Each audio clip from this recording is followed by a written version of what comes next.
Well, hello and welcome to the new series of Countryside with Kiri Kermode and myself, Simon Clark.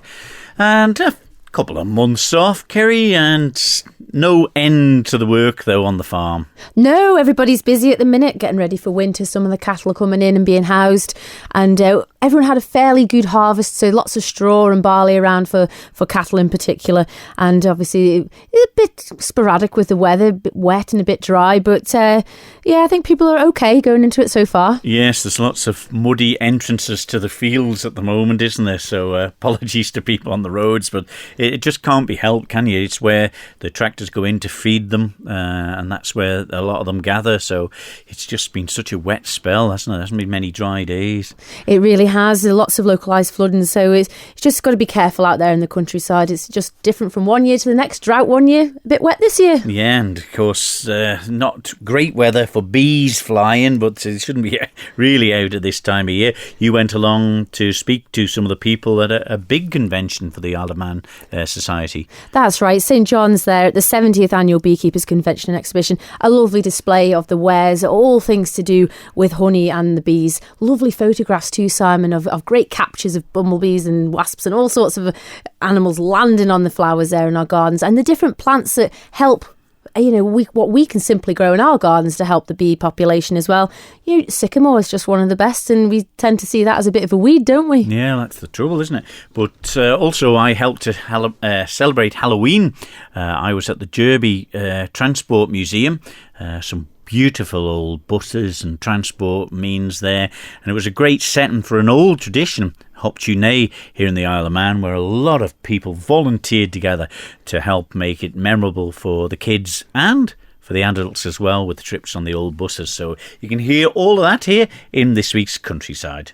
Hello and welcome to the brand new series of Countryside here on Manx Radio. I'm Simon Clark. And I'm Kiri Kermode. Recently I went along to the 70th Annual Beekeepers Convention and Exhibition in St John's. And I went along to the Derby Transport Museum to help celebrate Hop-Tu-Naa in a different way.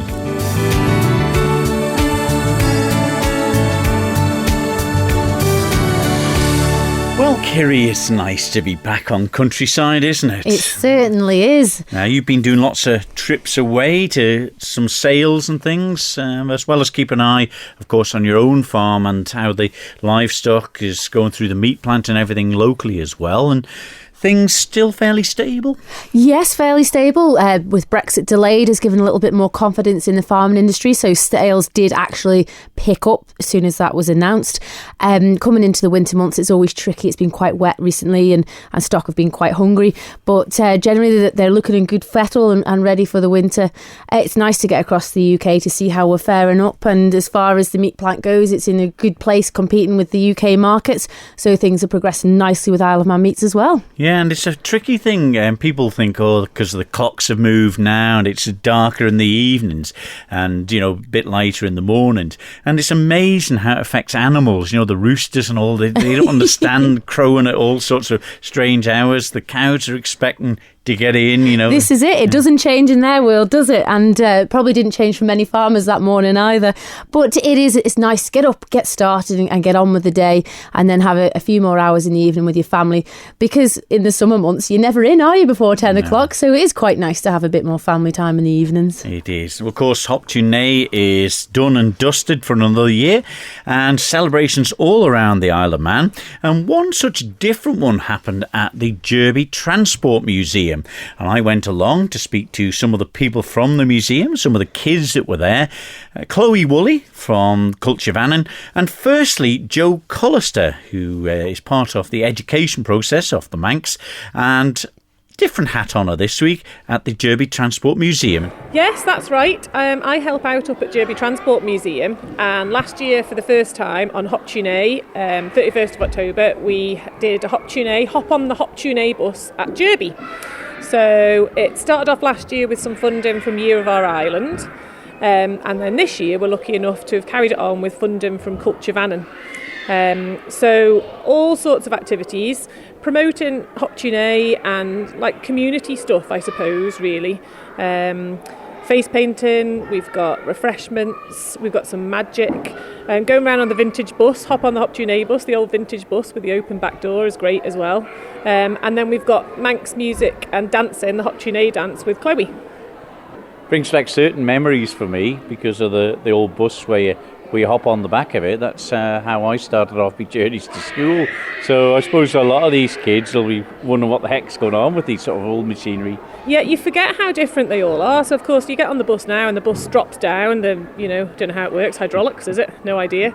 So you get on and there's no problems. But the kids now, they're clambering up steps and they're realising, the differences. But they're allowed to get on the exhibits here at the museum. So we're normally open Tuesdays, Saturdays and Sundays. Easter to October it is, so we're shut now for the winter. But when we're open, they can get on the buses. It's not like, don't touch and everything. They're allowed to explore. And they often comment on the smells and the feel of the seats. The seats used to be that prickly sort of material. It always go through your trousers or your tights. The kids are always commenting on how they smell and how they feel. Didn't have that problem myself. No tights at you. But they're talking about smells. There's certainly an aroma of turnip around about the place. Yes, it's a bring your own turnip, pumpkin-free zone. So we've had my brother and Adam carving turnips all day. They've got the drills out, otherwise there'd be some spoon-related blisters going on. But yeah, it's great. People come with their turnips, and then with their adults then they can sit down. June and Adam just do the main bit, and then it's up to the kids and the adults then to carve it out with the spoon and put the face in. So yeah, get the hard work. It's a rite of passage, that. Yeah, they must have got through a few today. Yeah, well, I've been clicking people coming in all day, and we're on 250 people, and we've got another couple of hours to go yet, which is amazing. Yeah, and is this different than the last time you ran it? Well, I think more people maybe know about it, which is great. But people, they can come at 10 o'clock in the morning, and you can go on the bus as many times as you want. The kids are running around looking at the exhibits and stuff. So people are just sitting down with a brew and having a lovely time. That's what it's all about. Well, Chloe, Culture Vannin deeply involved in this, and of course the traditions of Hop-Tu-Naa are big amongst Culture Vannin, aren't they? Oh yes, it's probably one of our favourite festivals of the year, and over the past decade we've built up the resources that are available for educational purposes, but also for events like this, community events. So yeah, we're spreading the word about Hop-Tu-Naa and all the songs and the traditions. There's a lot to go on. And we'll be doing the dancing on every half hour here at Derby. So it's really good fun. It's something that everyone can get involved in, have a go. Well, it's certainly, there's no heating in a big hangar like this, so I suppose the dancing will be handy enough. And the kids, have they been enthusiastic so far in the dancing? Yeah, we had kids, but also parents and grandparents as well getting involved. So no, it's been lovely, and yeah, my fingers are a bit cold in the old fiddle, but but it's been lovely, and we'll probably try out some songs as well soon.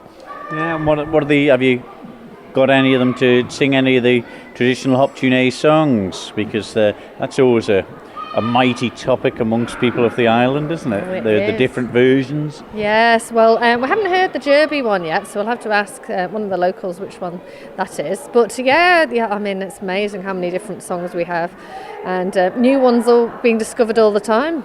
And what about the new thing that I've learnt this year as well, and I'm not a youngster by any means, this upside down turnip? Well, yeah, I've always been familiar with that because my mum's from Peel, and but mine's been carved this year in the northern way. But in Peel, they're always stalk at the bottom. So you're both very pleased with the turnout that's been today, and there's loads of kids. You can hear them all chattering in the background with excitement. They've been on the bus, they've seen some magic and things like that. It's been wonderful, hasn't it, Jo? Yeah, I think it's good as well, having something up in the north. I've tried to share what Milntown are doing in the wildlife park, and I know that Derby Community Centre do stuff as well, so I shared that. So it's good that people can come up here, rather than everything being in Douglas. And as I say, some people have spent the day up here, spending the day at Derby. Some of them, I think, are inside them learning how to start a 1954 Leyland bus as well. I know. I've just spotted a few kids getting on a bus and they've just shut the doors, actually. I'm not sure where they're off to. Banging on the windows. So what's your name? Elaine. And what you at the Derby Museum today? What made you come here today? I just really wanted to carve my turnip. All right. And did you bring one with you? Yeah. Yeah. Do you have one every year? Yeah, most of the time. Yeah, and they used a special machine to drill it out today. That was quick, wasn't it? It was. You didn't have to do it all with a spoon. No, like pumpkins. Did you put a nice face on it or a scary one? They're scary. Oh, did you? Oh, I still need to carve out my mouth. Oh, yes. But then will you be out tonight singing Hop-Tu-Naa? Yeah. There you go, good. What about the bus trip today? Did you go on the spooky bus? I did, and it was actually really bumpy. Was it? Yeah. Well, it's quite old. Yeah. Yeah, and it doesn't have a door. No. You've been dancing too. Was that to keep warm? No, we were learning Manx dances. Yeah. Was that fun? Yes. Okay. Oh, you're going to come again next year? Good stuff. Well, Chris Machin from the Motor Museum here at Derby. You must be pleased with the amount of people that's come in. Fantastic. It's great. It's the following of last year. We started then, we were successful then, and Joe has certainly put on a real show today. But I mean, what seems to be the attraction with people coming? I mean, the Hop-Tu-Naa is a big thing here on the Isle of Man. And they've come to a place where there's loads of old vehicles here, and there's been particularly interest paid by the youngsters and adults alike in the machinery as well. They love it. They love the buses. They can go on the buses. They can touch things. The little cars, they can sit in those. We have no problem at all with them, and the children are wonderful. We have very little problems. And there's such an array of machinery in here and vehicles, isn't there? Oh yes, we've got to watch that some of the implements that we've got are dangerous in their own right. As long as people don't actually touch them or try and turn them over, then they're safe. Yeah. I mean, what's the oldest machine that you have in here? Oh golly, I don't know. There's one or two saws round the corner there. Yeah. This bus here, this Thornycroft bus, 1927. Really? Yeah. If we could get it right, it needs a head gasket, but we may have it out next year for next Hop-Tu-Naa. Right, and that's been an attraction where the bus rides and a lot of these, never mind the children, a lot of the parents will have never been on one of these buses that you hop on the back, will they? That's true. I mean, I went to school on these things years ago, and you can still enjoy them now and see the driver struggling to turn the corners with them. It's not much on the way of power steering and the crash gearbox. No power steering, as you say, a straight cut gearbox. Yeah. But that was the challenge of them. Everything's made so easy for everybody to drive now, and even I suppose it helps your interest in preserving these, that they are a challenge. They're probably simple enough to fix if you can get parts, but the driving of them, there's a technique to it. There's a technique to driving them, and the drivers, they've got to be skilled. This particular one here, this Thornycroft, which I keep going on about, needs a specific driver to drive it because the pedals are all in the wrong places. Really? In what way? In the old days, I'm talking of 1920s, the throttle pedal, the accelerator, is in the middle where the brake is today. So consequently, if you come to a crash stop or you have a panic, you hit the brakes and there aren't any there, it's the power. So it accelerates. Could cause trouble. Yes. So we may never use this in public service. Right. You need a special license for it. Yeah. Yes. You have to have a special driver for it, and there are one or two people drive for it, but we can take people out in it, providing we don't charge. Right, okay.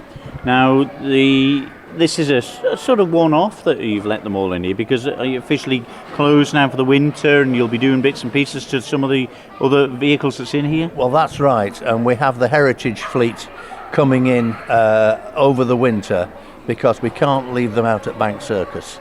They get terribly damaged due to the weather, so we bring them in here as we look after them and whatever we can for them, because the vintage fleet is, well, it's priceless. Yeah. It's absolutely priceless, and, yeah. Then, of course, I think it's Easter then, back into full flow. We'll be back in full flow. We may have another event, I'm talking to Joe about it, an Easter egg roll, doing the similar sort of thing. So we'll see what happens, just watch this space. Well, it's been brilliant, and everyone, I suppose, is grateful for you and the museum team here for letting the kids and the education part of and Cultivating in here. We love to have them here, and the children particularly. And during the summer, you'll find out that the kids nothing to do on a Sunday. Oh, let's go to the museum, and they know that they can be let loose in here without the parents worrying too much.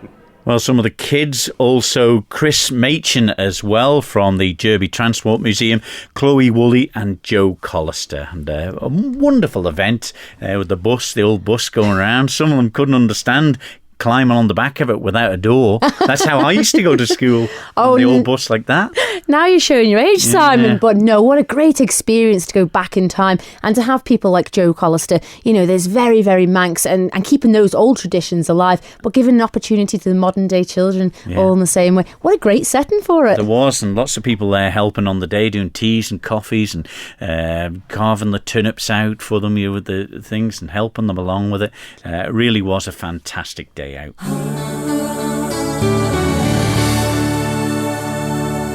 You're listening to Countryside here on Manx Radio with Kiri Kermode and myself, Simon Clark. Well, it's been a big year for the Isle of Man beekeepers, Kiri. It really has. They go from strength to strength, and just how important the bee is to the whole of life and the cycle itself. But it's always great to get to a beekeepers event, and this time the 70th annual Beekeepers Convention and Exhibition incorporating the honey show in St John's, and I popped along on the Sunday afternoon to see what was going on. You never know from one year to the end how anything's going to result wise as far as honey goes, but I mean the quality again is first class, and there's quite a lot in. If you look at the exhibits there's a group of exhibits, and there was 3 of them on 2, 4, 6, 8, 10, 12 jars. Wow. And they've all got to be matching. Oh, my goodness. You don't have a bubble in the glass or anything like that, otherwise it gets chucked out.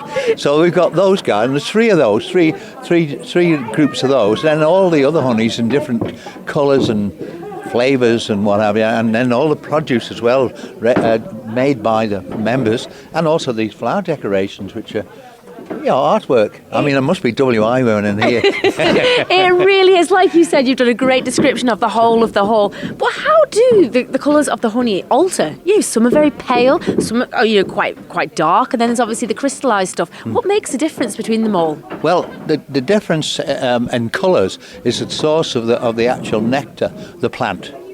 Yeah, I mean, you listen to a lecture about rose bay willow herb. Well, that it just looks like water, near and up. It's hard, it's colourless. You get clover, it's golden. Oh, wow. You get heather, it's got a reddy tint to it. And does the Isle of Man have a specific one that's quite common? Like, we've got a lot of gorse, we've got a lot of heather, I suppose, and good fields of clover. What would be the most common one? Well, clover could be the bulk crop if the season's right. It just depends on the weather. Yeah. But brambles are very good. Blackberry is tremendous, got deep roots, and it's... And there's been a lot of blackberries this year, Harry, hasn't there? Exactly, it's impervious to drought or whatever, so you always get something from that. But also you've got to have the sun. They won't give up the honey or the nectar, I should say, unless it's sunny. Around here where I keep bees, we get the heather, and it's beautiful stuff. It gives that absolute super flavour to honey. They are. And you can taste it. Oh, yeah. Every honey's different. Is that what Vanessa Dew, the judge here today from Northern Ireland, she'd be looking for something? They all look all very different. They taste very different. And do you think that would sway her? Oh yeah, I mean, for instance, she wouldn't have the variety of stuff that we get here. I mean, you're into farming, you know what it's like, and our farming's like days of old compared to where they are, and in England and what have you, the great fields, massive prairies, in other words, and sort of respect. But ours is the old basic farming, and also we've got no disease which we've got to contend with like they have over there. So there's no chemicals going into our bees. That's the beauty of it, you see. And the thickness, I mean, she liked with viscosity, and it's quite thick. That's low water content. And our honey this year seems to be predominantly that way. Mine Mine was absolutely beautiful for lack of water in it. Well, it's only 17 to 18% water content, and then it's perfect. And how has the year been for the bees? It's been a fairly steady year, I suppose, hasn't it? Well, funny enough, it's not. Last year was outstanding above all. This year we had those spells of indifferent weather and then sun, indifferent weather and sun, and that has a big effect on the gathering. Because if the flowers, if you remember, she was talking about the flower is open, it's ready to secrete nectar to the bee, and if the weather's not right or whatever, it goes past that stage and there's nothing left for the bees to get. So that's what happens. And we even had that with the brambles and that. They couldn't get to it because the weather was so indifferent. They missed out on a lot of the blossom. But eventually they got it. But because it's a very sustainable thing. But, it's just totally like you in farming. It's weather. This is it. Yeah. And will it alter the amount that you will get from a hive in a year? Oh, yeah. Most definitely. If you have a crop that would be beneficial to decent weather and the weather is not good, you won't get it. You see, simple as that. And it depends on where you actually are situated with the colonies, what you get. Simple as that. Yeah. One year good, one year bad. And here tonight, Harry, there's many people keeping bees. I thought it was a dying art. Oh, no, gosh. No. We've got about over 100 members that actually subscribe to this federation and to the BBKA, British Beekeeping Association. But there's a lot of other beekeepers as well. And we get a crop every year of new beekeepers. They come in and some fall by the wayside, but we retain some. And of course, human nature says people die off, so you know how it goes. This is it. So, but we sustain the number actually. And the keenness is here. I mean, you actually saw it yourself. It's pleasing to see it. It's pleasing. And I'd say that, and it's a super product, It really is. And it's got so many medical traits as well that help, doesn't it? I couldn't agree more with you. Get an ulcer here, it'll cure leg ulcers and things like that. And it's very good for colds and stuff like that. It's a natural product. It's straight in the bloodstream, honey, Absolutely. So how do people get involved, Harry? Can they get in touch easily? Yes. Well, I mean, we're freely available on the web.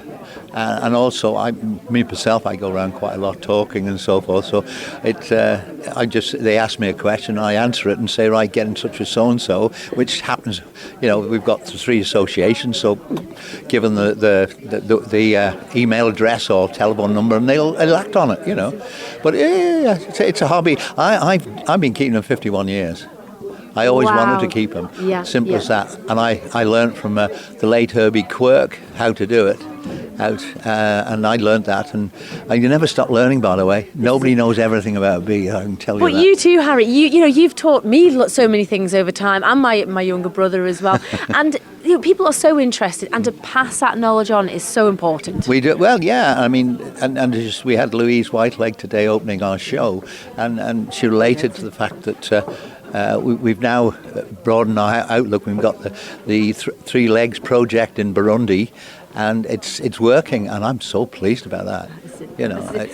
And you can travel so much, like you say. You're around the world giving your talks now. You're a very private man here, not letting on. But people, they want to learn. Bees are so important to life. Absolutely, essence. As Einstein says, I usually end some talk or other, 4 years without bees to pollinate and you're finished. Where are you going to get your crops from? Isn't that a scary thought, Harry? It's desperately so. Yeah. Gwen Kelly, congratulations, the best exhibit in the show here today. Tell us what you did to get that prize. The blue ribbon was won for the 3 beekeeping products made from honey and wax. We made hand and body butter using beeswax and oils and essential oils. And I made a cough cure using honey, lemon and ginger to be used when you've got a sore throat, and also made some honey snaps. Oh, and they'll always go down well, the honey snaps. But congratulations. Is it difficult to make products out of honey? Because, there was such an abundance on show here today, but, it isn't the easiest product to work with. Bees to start with? Once you've got the honey in the jars, it's much easier. We made cough mixture, and you can make furniture cream and polish using beeswax. The cough mixture, we use honey, and then we made cakes using honey as well. And going to the cake section there, Gwen, you won pretty much everything in the confectionery side of it. The honey cookies, honey fruit cake, fudge. Oh, my word, it just looked brilliant. It was a stiff competition between you and Cilla Platt, but you came out on top. Is it something you enjoy doing, is the cooking side of it? Yes, if I've got plenty of time, it's wonderful. And the fudge, you don't really often hear of honey fudge. That's quite a new thing, is it? No, it's a recipe that's in the schedule that we make each year. Different people make it each year. It's very, very sweet and very, very sticky. So a little goes a long way. Yeah. But not only did you take part in that side of it, you took part in the jars of honey as well. And you came away with some prizes on that section too, even though the boys dominated a little bit today. Yes, we've got a few seconds and thirds, which it's always good to see new beekeepers coming through and winning lots of the prizes. And as I say, it's all time, and getting your honey's perfect for the show. We were talking to the judge, Vanessa, she's from Northern Ireland. She said it was so lovely that a lot of the hot jars of honey were different aromas depending on what the bees had been foraging on. And we were just chatting there before. It does make a difference to the animal what they eat. Oh, certainly it does. Last year I had some beautiful light coloured honey, but there wasn't a trace of it this year. It was all a medium golden honey this year. And do you think that makes a difference? Would you rather the darker or the lighter honey? It is different flavours. And last year we did have an awful lot of clover honey because of the long hot summer, and it was a beautiful light honey. But this year, the weather being so changeable, the bees just gathered what they did. And where you are, Gwen, at Bolla Shamrock in Port Sodrick, there would be a lot more, I suppose, wild garlic or more gorse running down towards the Port Sodrick beach there. Does that affect what honeys that you have? Oh yes, they start on the dandelions and garlic, and then they move on to the hawthorn, which we've got an abundance of hawthorn bushes. Then there's sycamore and all the trees in Port Sodrick Glen, and then the bramble on the hedges, and then the wild rosebay willow herb and whatever wildflowers there are around. You mentioned the sycamore there, Gwen. You see sycamore as a tree. You don't ever see it. Like, you'd always think the bees will go for the prettiest flowers in the garden. What is the educational part there that differentiates? Well, there's more nectar and pollen on one tree than there is in maybe an acre garden. So people, if you plant a tree, especially fruit trees, and ones that bear berries, they're excellent for the bees. It's probably better to plant a tree than a few flowers in your garden. But yes, the bees will find it. If you plant it in your garden, certainly the bees will find it. And I think a lot more people now are actually, very, very conscientious about what they're doing. The Isle of Man were very, very lucky that our bees are disease-free, yes, and they're wanting to help. So what advice would you give to just a normal person in the street to have a little garden there, what to keep in it? Oh, herbs, lavender, rosemary, thyme, sage, any of the herbs and any of the flowers that are single flowers, the old-fashioned flowers, and shrubs. Cotoneaster is very good, especially the horizontalis. You'll hear the bees in May and June. It's wonderful to attract the bees, and can't think of many more. But anything that has a single flower on, and trees as well. Any fruit tree, the bees will go for it. The fruit tree, it is such a waste to just grow a random tree. It is nice, a fruit tree will grow anywhere. It doesn't have to be a proper plantation for fruit. The soil will grow a tree, won't it? It will. And the sycamore trees seem to grow everywhere. They spring up like weeds, don't they? They really do. But people might be a bit worried that attracting bees to the garden might affect the children or the dogs or the people around there. But they're just busy doing their own thing. The bees will ignore you. If you just see a bee and just walk away from it, don't run and don't flap, because that will attract them. But just walk away from them. It doesn't matter whether they're honey bees, or solitary bees, or wasps, or fruit flies.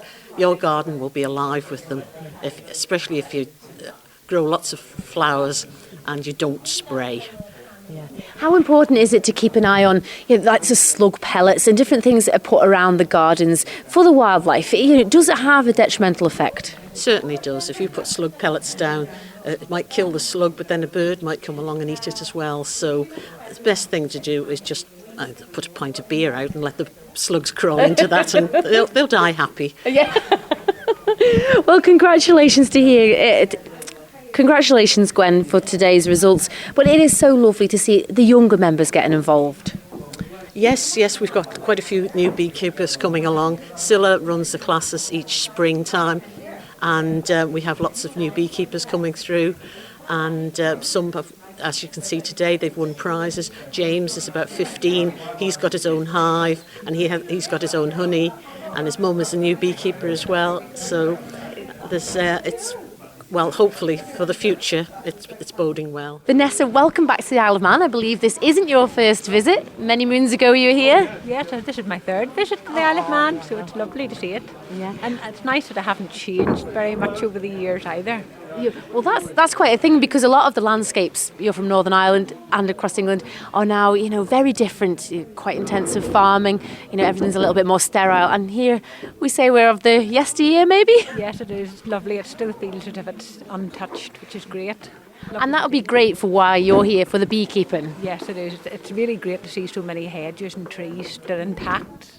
And smaller fields as well, I've noticed too, because we tend to take out the hedges to allow bigger machinery in and that sort of thing. Well, I was listening to your talk there, Vanessa. You were saying some of the more untidy farming is probably more beneficial for the wildlife. It is. There's a new thought now to leave bird cover, so a couple of metres after the hedges before the fields, because it's of benefit to wildlife and all pollinating insects and bees, of course, as well. So if everybody would do that, it would be a better place. And you're saying about bees, you've been involved with the beekeeping all of your life from the very young age of 14. How did you get involved? Well, my dad is English and actually from Liverpool, and when he then came over to Ireland and ended up marrying my mum, and when he told us about when he was in England, he knew somebody who kept bees, but he never actually helped whoever this was. He just mentioned it in passing, and whenever I was wee, I had every animal going. And I said, "Oh, can we get bees?" Oh, and he said, "Well, why not?" But we hadn't a clue. So we got a hive, and our local minister kept bees, and he gave us a swarm of bees, but he didn't stick around to help. He just assumed my dad knew it all. And we hadn't a clue. We didn't even have a bee suit. Imagine giving your child a hive of bees and no bee suit. I mean, really, that just wouldn't happen. So that was my introduction to beekeeping. So the first few years were exciting, to say the least. So from there on, it's the bees survived in spite of us, not because of us. But I'm happy to say that after a while I realised we'll have to learn properly. Mm-hmm. So then joining your local association and doing the exams is the most beneficial thing you can do if you want to learn. And that is exactly what you've done. And now you're the teacher. Yes, indeed. Now I'm actually teaching people and telling them all about the funny stories of what we used to get up to, what went wrong. And I mean, I'm first to admit that plenty went wrong, and nobody in this room today would disagree.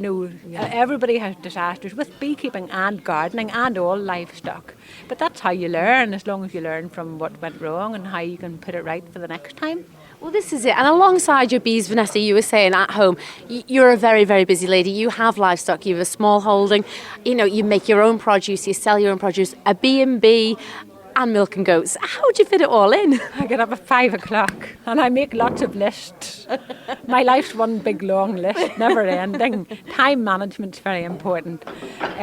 So we sell a lot. The goat's milk is, a lot of our customers are young babies and young children. From when they're weaned, they can't take cow's milk or formula milk, and so they try the goat's milk, and it's raw and pasteurised, but we don't give the goats anything, so we're not certified organic, but it's as good as you can get. Yeah. And that's really, really nice, isn't it, Vanessa? You can turn what you produce on your small holding into a product that's so essential for life, and to make a little bit of money out of it. Yes, and it's lovely for the customers because they can come up and see, they can meet the goats. and even have a go at milking them themselves. Yeah. And we get a lot of people come to stay in the B&B, and they can do the course. We do courses in milking goats and so on, goat husbandry, beekeeping, gardening. So people can come and stay for the weekend and do the course as well. And that is the other side of your business too. You know, you're a garden designer. You know, you get to travel quite a bit with that. Yes, I've been all over. I've been to the Isle of Man. I've been to Jersey. I've been all over England, France, all over Ireland. Wow. Yeah, it's been amazing. And New Zealand as well. I forgot about that. So yeah, it's a great job that you can take anywhere. Well, this is it. And these are all passions of yours, Vanessa. You know, you don't ever see it as a job. No, I am happy to say my job is my hobby, and I never really feel as if I go to work.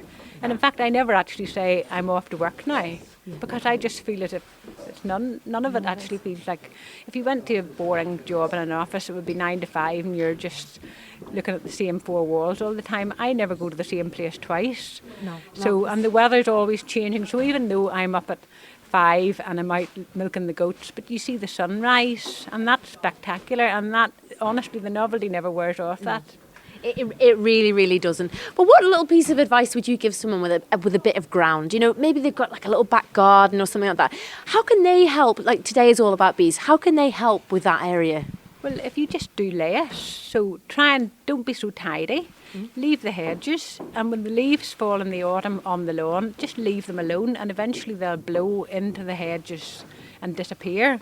Because habitat for hibernation for hedgehogs and all that sort of thing, you know, you need to really do, people should do less rather than do more. So be less tidy, leave the leaves alone, try and leave, even if you can't bear it, if you really want to have a tidy garden, if you can leave a corner of it alone, even behind the shed somewhere, and let it go wild. Yeah. If everybody did a wee tiny bit, it would make all the difference for wildlife. And what kind of plants or bushes would you recommend that are maybe, you know, easy maintenance that can still be really, really good for the bees? Lavaterra Barnsley is one of the best. It's evergreen. It has beautiful pink flowers. It flowers from June right through till November. It's still in flower at the minute. And all you have to do at the end of November, when it has finished flowering, you just give it a good hard haircut, and that's the end of it. Yeah. And then it'll be back next spring. And it's evergreen, and it's a brilliant source of nectar and pollen for the bees. And here today, Vanessa, you were judging the honey, and I was chatting with Harry about pollen and the different plants that provide different colour. And it will alter, you know, for you collecting the honey out of the house, you can see what time of year it is by the different types of pollen you're getting in. Yes, that's right, all through the year. So it's very important to look at your calendar and plan your planting to suit, because it starts off with sycamore and dandelion, which is a weed, but it's brilliant for bees. And then it goes on to blackberry, which is in the hedges, and rosebay willow herb, which is also a weed. And then it goes on to the ivy and meadowsweet. Meadowsweet would be August, ivy would be September, or well, October, right through till about March. And then we have snowdrops, hellebores, all those sort of things. So if you just go through the year and try, I'll put it on my website, a year-round pollen and nectar supply for bees. Well, this is it. And you mentioned some of those flowers and plants. You know, they're very simple. Snowdrops, we can all have a few of those in our hedges or our gardens. And dandelions, the first thing you do is want to go out and trim the dandelions off. But isn't that absolutely fascinating that they're so important? Yes, dandelions are a very interesting plant as well. They are a heavy supply of nectar. They're one of the best suppliers of nectar. But in fact, they don't need bees. They're self-fertile, so they actually don't need pollinated. So it's a bit of a mystery. Blackberry is the same. Blackberry doesn't need insects to pollinate it because it's self-fertile, but they are also a very heavy source of nectar, brilliant source of nectar. The proper term is apomixis. Apomixis is the proper term for it, where the flower, violets are the same, and they're also a great source of nectar for bees. And this time of year now, November, December time, how important is it for us to keep an eye out for the bees? Because there'll be, you know, maybe things are getting a little less to eat and potter around, people have been advised to put syrup out. Is this something that you would advise? No, definitely don't put anything out, please. Don't do things like that, because people leave out jars of honey, and that's a really bad idea, because you don't know what's in that honey. If it's come from China, if it's come from a supermarket, and you think you're doing a good turn, it's actually probably been imported from China or somewhere like that, and it could be full of anything disease-wise. So please don't set out empty jars of honey for bees. What you can do is just leave. Ivy is a brilliant winter source of pollen and nectar for bees. So if you want to leave the ivy in the hedges, the hedges are full of it at the minute. Yeah. We're going to even see a tree here just out the window, and it's absolutely covered in ivy. So, I mean, if you just left that alone, the bees will probably do fine just with that. Your main reason for coming to the Isle of Man was to be the judge of the Honey Convention and the exhibitions here today at St John's. What did you make of it all? It was a brilliant show. The effort that went in was phenomenal. I was really impressed. It was really, really good. And the exhibits were a real huge number of exhibits and a lot of classes. And it took us 2 days.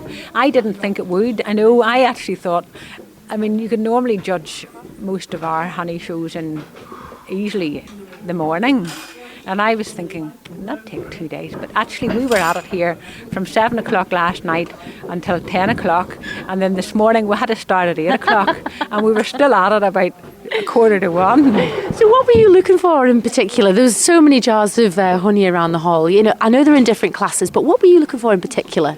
Well, the main thing that you're looking for is the honey that you're looking at is supposed to be for sale in the shop. So whenever I'm looking at that, I'm looking at the standard, the quality, clear. It has to be clear, no granulation in the bottom, no anything floating in it, like maybe a stray hair or whatever that's got in off somebody's jumper. No wax or bubbles on the top. Clean and clear. When you hold it up, we would hold it up and shine a torch in behind it so that we can see that it's clear. So also when you have, say, 2 jars or 12 jars in a class, we want to see that they're all consistent, because you imagine if that's going into a shop, the customer has to be able to walk in and see that there's maybe 2 or 3, if they want to take 2 or 3 jars, that they're going to be all the same. So a good standard, they have to be properly labelled. So the label has to include the name and address of the person who brought the honey, who put it into the jars, best before date, and where it's from, the country of origin. So it would be Manx honey in this case. So we're doing that, and we're looking for good aroma. Then whenever I take the lid off, the first thing I do is have a good sniff for aroma, and then we put a glass rod in and pull it out to test for viscosity, which is the thickness of the honey, because you don't want really runny honey, you want really nice thick honey. So we do that, and then the last is the taste test. And some honeys look good but don't taste as exciting, or maybe have no flavour. So it depends what the bees have been foraging on. And will that make all the difference, what they've been eating? Yes, it does. A lot of honey, it depends I like ivy honey, but the trouble is when you're a judge, it's subjective. What I like is not necessarily what somebody else, so you might have 2 or 3 different judges would give 2 or 3 different opinions. So actually when you ask a question to a beekeeper, you'll get probably 5 different answers, and beekeepers then will have a great discussion, because they do like to have a good argument about things. All very friendly, I think. And actually what they call it, the way you call it a flock of geese, and maybe you call it an ostentation of peacocks. Well, a group of beekeepers is called a disagreement of beekeepers. Now, I hope that wasn't the case here on the Isle of Man for you, Vanessa. I think they're all still friends with me at the minute anyway. I don't think I've made too many enemies as a result of my judging. But the mead as well, I forgot to mention the mead class. Oh, spectacular. There were 8 bottles of mead in here. Normally they don't expect so many. Oh, my word. But there was a couple of fizzy ones, and different. It comes in different shades. It depends how much honey is in it and how long it has been left to mature. Some of them were absolutely gorgeous. That's an absolute credit to the Isle of Man beekeepers to have such lovely compliments like that. But not only the jars of honey, Vanessa, you had home bakes, jars of jam, the flower arrangements. It was very different probably from what you'd be expecting. Yes, well, we usually do have a cake, confectionery class as well, and a craft class, and also the photography class. So it was really brilliant. And it's a really hard decision because they're all brilliant. And they're all, when you think of the effort that people have put in as well, and when you're standing looking at 2 or 3 exhibits, and they're all so different, but they're all, you can just see the effort that has gone in. It's so hard for me to decide. It's really awful. But I'm glad I think I haven't made any enemies today. I hope not anyway. It'd be lovely to be invited back. That was Harry Owens, the president of the Isle of Man Beekeepers Federation, Gwen Kelly, a winner in many classes, and Vanessa Drew, the judge from Northern Ireland. Yeah, mighty event that sounded though, didn't it? Oh, it was really, really great, and so many jars of honey, but all different shades, and it was a lovely afternoon, and the light coming through into the St John's Hall was just glistening, and it was a credit to them all.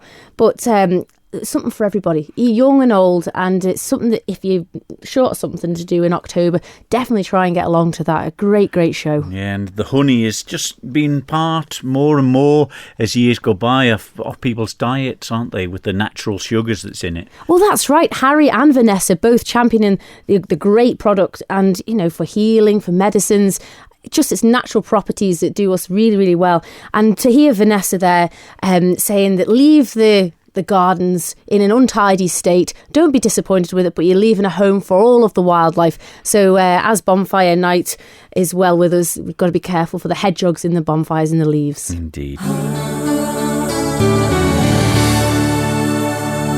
Well, that was this week's Countryside. Hope you enjoyed listening to what's happening in the world of the bees here in the Isle of Man, and just everyone who's got them the things they have to do in preparation for the winter is quite incredible as well, to keep the bees going through the tough times, isn't it? It is. It's just really, really tricky. But we were really lucky here on the Isle of Man that we've got a great Beekeepers Federation. And Vanessa Drew, the judge that came over from Northern Ireland there, was commenting on how good our beekeepers are here and how we've kept all of the clubs open and running. And it's such a really, really promising thing in the calendar still. The young people are coming and attending the young beekeepers courses with Cilla Platt from Port Erin, and anyone can go and join them, so you don't have to keep bees to attend a course, but just to have a bit more respect for what's going on in our countryside and how important those bees are. We certainly are. And the Hop-Tu-Naa celebrations, and it's something I think over recent times has had a bit of an uplift.